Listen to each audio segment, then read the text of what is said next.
ஆற்று அறவினைக் கழகம் முன்னெடுக்கும் நூல் அகம் ஒலிபெயர்ப்பு நூல் மிர்தாதின் புத்தகம். அத்தியாயம் 12. படைப்பாற்றல் கொண்ட மௌனம். அத்தியாயம் 12. படைப்பாற்றல் கொண்ட மௌனம். நரோண்டா.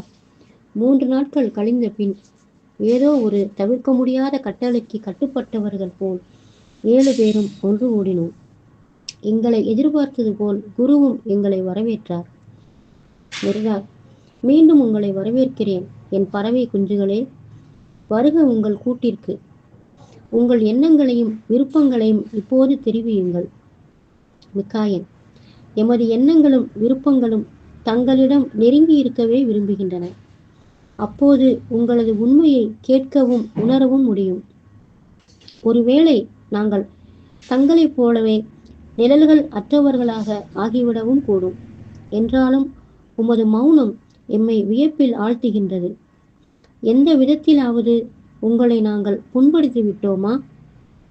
வெர்தாஸ், நான் 3 நாள் மௌனம் காத்தது உம்மை விலக்கிவிட அல்ல, மாறாக என்னை நெருங்கச் செய்வதற்குத்தான். வெல்ல முடியாத மௌனத்தின் அமைதியை அறிந்தவர்களை புண்படுத்தவும் முடியாது, அவர்கள் எவரையும் புண்படுத்தவும் மாட்டார்கள்.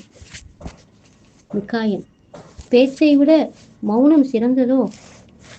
மிர்தா, சிறந்த பேச்சு ஒரு நேர்மையான பொய், மோசமான மௌனம் ஒரு நிர்வாண உண்மை.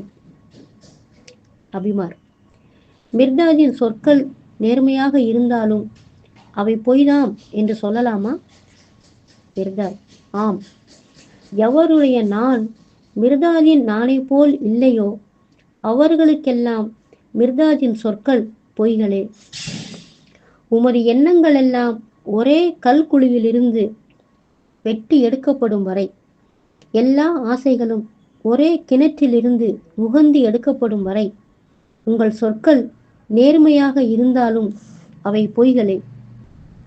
உமது நானும் எனது நானும் ஒன்றாகும் போது, எனதும் இறைவனதும் ஒன்றாகும் போது நமது பேச்சு உண்மையான மௌனத்துடன் சங்கமமாகும்.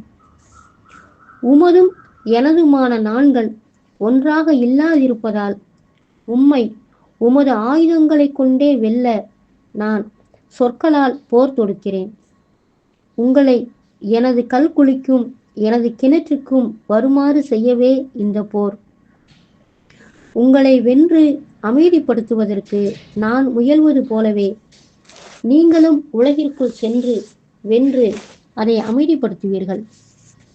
அதற்கு பிறகுதான் நீங்கள் உலகை வழிநடத்தி உச்சநிலை உள்ளுணர்வின் மௌனத்தை உலகிற்கு உணர்த்தும் தகுதி பெறுவீர்கள். உலகை வார்த்தையின் கல்குழிக்கு இட்டுச் செல்லவும் புனித புரிதல் கிணற்றுக்கு இட்டுச் செல்லவும் அப்போதுதான் முடியும். மிர்தாதினால் நீங்கள் வெல்லப்படாத வரை நீங்கள் தகர்க்க முடியாத உண்மைக்குள் தான் இருக்க முடியும். சக்தி வாய்ந்த ஆக்கிரமிப்பாளராகவும் இருப்பீர்கள். உலகம் தனது தொடர் தோல்வியையும் அவமதிப்பையும் துடைத்தெறியவும் வழியில்லை. அதனால் போர் செய்ய கச்சைவாரை இறுக்கி கட்டுங்கள். உமது கேடயங்களையும் மார்பு கவசங்களையும் துலக்கி பளபளப்பாக்குங்கள். உமது வேல்களையும் வாள்களையும் தீட்டி கூர்மைப்படுத்துங்கள். மௌனம் முரசடிக்கட்டும், கொடி உயரட்டும். பெனூன், அது எப்படி ஒரே சமயத்தில் மௌனம் முரசாகவும் கொடியாகவும் இருக்க முடியும்?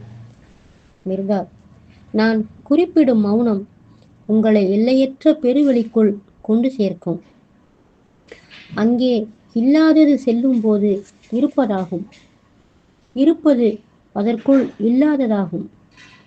அந்த திகைப்பூட்டும் பாலில் இருந்துதான் ஒவ்வொரு ஓசையும் பிறக்கின்றது, அடங்குகின்றது.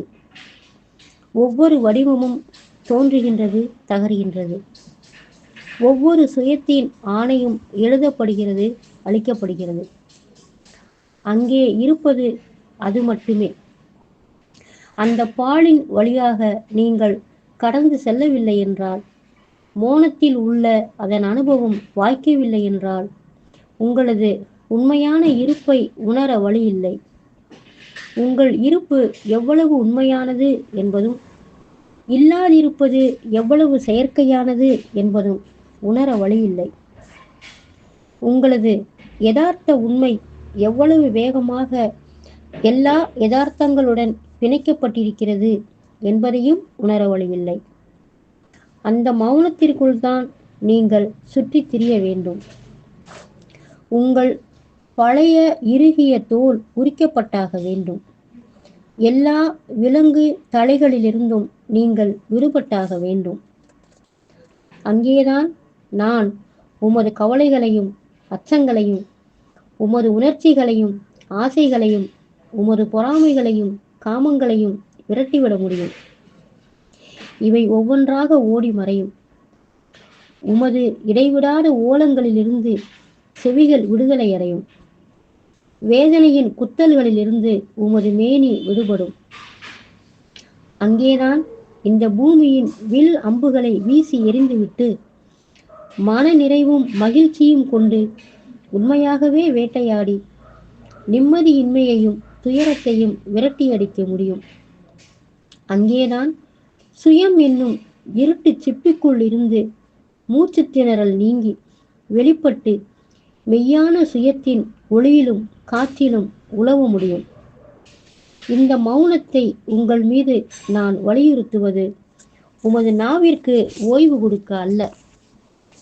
நான் பரிந்துரைப்பது குற்றவாளிகளின் அயோக்கியர்களின் மௌனத்தை அல்ல, மாறாக இந்த பூமியின் பயனுள்ள மௌனத்தையே. நான் பரிந்துரைப்பது பொறுமையுடன் அடைகாக்கும் கோழியின் மௌனத்தை தானே தவிர பொறுமையிழந்து கொக்கரிக்கும் முட்டையிடும் கோழியின் பண்பை அல்ல. 20 நாள் மாய கரங்கள் மீது நம்பிக்கை வைத்து தனது மார்பின் கீழ் சிறகின் கீழ் மௌனமாய் அடைகாக்கும் ஒரு கோழி இன்னொரு கோழி துள்ளி குறித்து படபடவென சிறகடித்து கூவி தான் முட்டையிட்டதை அறிவிக்கும். என் தோழர்களே, கொக்கரிக்கும் ஒழுக்கத்துடன் எச்சரிக்கையாக இருங்கள். நீங்கள் உமது அவமானத்தை மூடி மறைப்பது போலவே உமது பெருமைகளும் மூடி அடைக்கப்படும். கூவும் பெருமை மௌனமான அவமதிப்பை விட மோசமானது. இறைச்சலிடும் ஒழுக்கம் மௌனமான அநீதியை விட கொடுமையானது. அதிகம் பேசுவதை தவிர்த்து விடுங்கள். 1000 சொற்கள் பேசுவதை விட ஒன்றே ஒன்று உண்மைக்காக பேசுவது சிறந்தது. மற்றவை மனதின் மேகமூட்டம், காதின் பஞ்சடைப்பு, நாக்கின் நமைச்சல், இதயத்தின் குருட்டுத்தனம். உண்மைக்கு தேவையான சொல் ஒன்றே ஒன்றுதான் என்று சொல்வது கூட எவ்வளவு கடினமாக இருக்கிறது. 1000 சொற்கள் எழுதுவதை விட உண்மையாக ஒன்றே ஒன்று எழுதுவது மேன்மையானது. மற்றவை காகிதத்தின் விரயம், மையின் விரயம். நிமிடங்களுக்கு ஒளியின் சிறகுகள் தருவதற்கு பதிலாக ஈயத்தின் கால்களை தருவது அது. எவ்வளவு சிரமம், எவ்வளவு சிரமம்! உண்மைக்கான ஒரே ஒரு சொல்லை எழுதுவது. வெனூன்.